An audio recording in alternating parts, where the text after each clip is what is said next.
তোমার ওই মায়ের পেটের 3টা পর্দার মধ্যে সুরক্ষিত জায়গার মধ্যে দুনিয়ার কোনো শক্তি যেখানে কাজ করে না, দুনিয়ার কোনো কবিরাজি যেখানে কাজে লাগে না, দুনিয়ার আধুনিক বিজ্ঞানের কোনো থিওরি যেখানে কাজে লাগে না, আমি আল্লাহ রাব্বুল আলামিন তোমার মায়ের পেটের মধ্যে আমি তোমার খাবারের ব্যবস্থা করে দিয়েছি, পানির ব্যবস্থা করে দিয়েছি, অক্সিজেনের ব্যবস্থা করে দিয়েছি। গোলাম, আমি তোমার খাবারের ব্যবস্থা কেমন করেছি দেখো। আমি আল্লাহ রাব্বুল আলামিন তোমার মা প্রত্যেক মাসে অসুস্থ হয়, ওই অসুস্থতা বন্ধ করে দিয়ে তোমার মায়ের নাভির সাথে তোমার নাভির একটা পাইপ ফিট করে দিয়ে আমি আল্লাহ রাব্বুল আলামিন তোমার মায়ের শরীর থেকে রক্ত সঞ্চারণ করে তোমার শরীরের মধ্যে ঢুকিয়ে আমি আল্লাহ রাব্বুল আলামিন তোমার খাবারের ব্যবস্থা করে দিয়েছি। গোলাম, তারপরেও কিভাবে তুমি আমার নাফরমানি করো?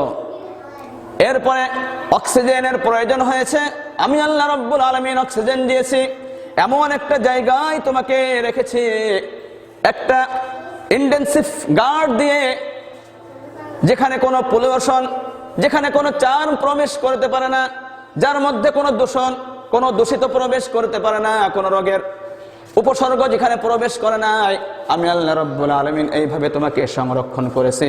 তিল তিল করে আমি আল্লাহ রাব্বুল আলামিন তোমাকে বড় করে যখন তোমার বয়স 10 মাস হয়ে যায়, আমি আল্লাহ রাব্বুল আলামিন তোমাকে দুনিয়াতে পাঠিয়ে দেই। আমি আল্লাহ রাব্বুল আলামিন তোমাকে দুনিয়াতে পাঠালাম। দুনিয়াতে আসার পরে নতুন জায়গায় আসলা, তোমার খাবারের ব্যবস্থা কি হবে? আমি আল্লাহ রাব্বুল আলামিন তোমার মায়ের বুকের মধ্যে এমন একটা খাবারের ব্যবস্থা করেছে, যে খাবারটা না গরম না ঠান্ডা, আমি আল্লাহ রাব্বুল আলামিন নাতিশীতোষ্ণ খাবার আমি তোমার ব্যবস্থা করে দিয়েছি। কেমন রব আমি দেখো। এইভাবে দুনিয়াতে তুমি আসলা, দুনিয়াতে আসার পরে আস্তে আস্তে তুমি বড় হয়েছো। গোলাম, আমি দুনিয়াতে তোমাকে পাঠিয়েছি, আমার একমাত্র উদ্দেশ্য ছিল আমার ইবাদত করার জন্য, কিন্তু তোমরা আমার ইবাদত না করে আজ আমার সাথে নাফরমানি করতেছো।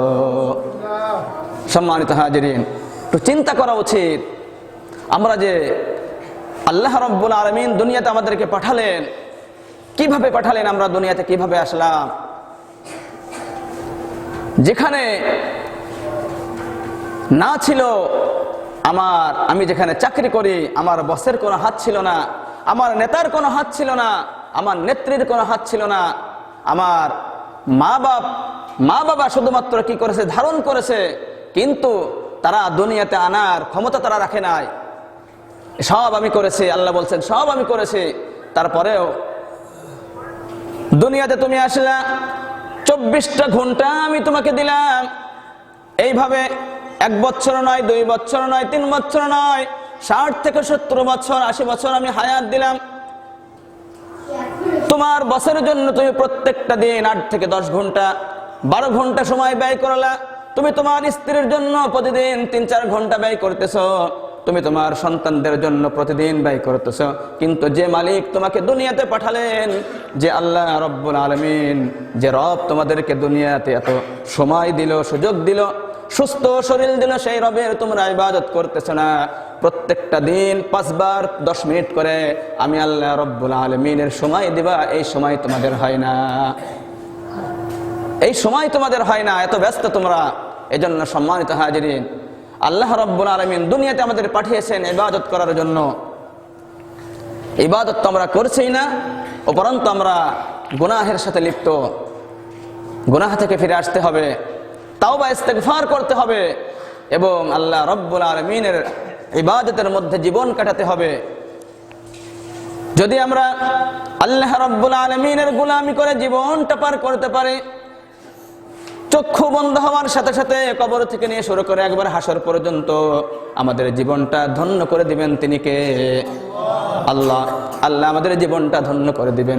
এজন্য আজ থেকে আমরা তওবা করি, আজ থেকে আমরা অঙ্গীকার করে নেই জীবনে আর কোনো গুনাহ করব না।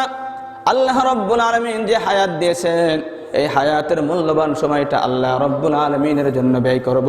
আল্লাহ রাব্বুল আলামিন আমাদের সকলকে তৌফিক দান করুক। আমিন। সম্মানিত হাজিরিন, তো আমরা তওবা সম্পর্কে আলোচনা করতেছিলাম। আমরা তওবা করলে, আল্লাহর কাছে যদি আমরা ফিরে আসি, তাহলে পুরস্কার কি হবে? আল্লাহ রাব্বুল আলামিন এত দয়ালু, দেখেন আল্লাহ এত কিছু করে আমাদের দুনিয়াতে পাঠালেন, এরপরেও আল্লাহর উদ্দেশ্য ছিল গোলাম আমার ইবাদত করবে। আমরা তো ইবাদত করছি না, উপরন্তু কি করছি? গুনাহে লিপ্ত আছি। আল্লাহ রাব্বুল আলামিন বলছেন, বান্দা তারপরেও তোমাদের ফিরে আসার সুযোগ আমি আল্লাহ রাব্বুল আলামিন রেখে দিয়েছি, তোমরা ফিরে আসো, আমি আল্লাহ রাব্বুল আলামিন তোমাদের ক্ষমা করে দিব।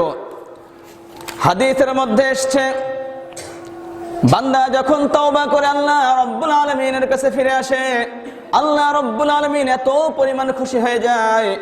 হাদিসের মধ্যে এসছে, হযরত আনাস বিন মালিক রাদিয়াল্লাহু তাআলা আনহু থেকে বর্ণিত, বুখারী শরীফের 6309 নম্বর হাদিস, আল্লাহর নবী বলেন, আল্লাহু আফরাহু বিতাওবাতি আবদিহি মিন আহাদিকুম সাকাতা আলা বাঈরিহি ওয়া ক্বাদ আদাল্লাহু মিন আরদিন ফুলা।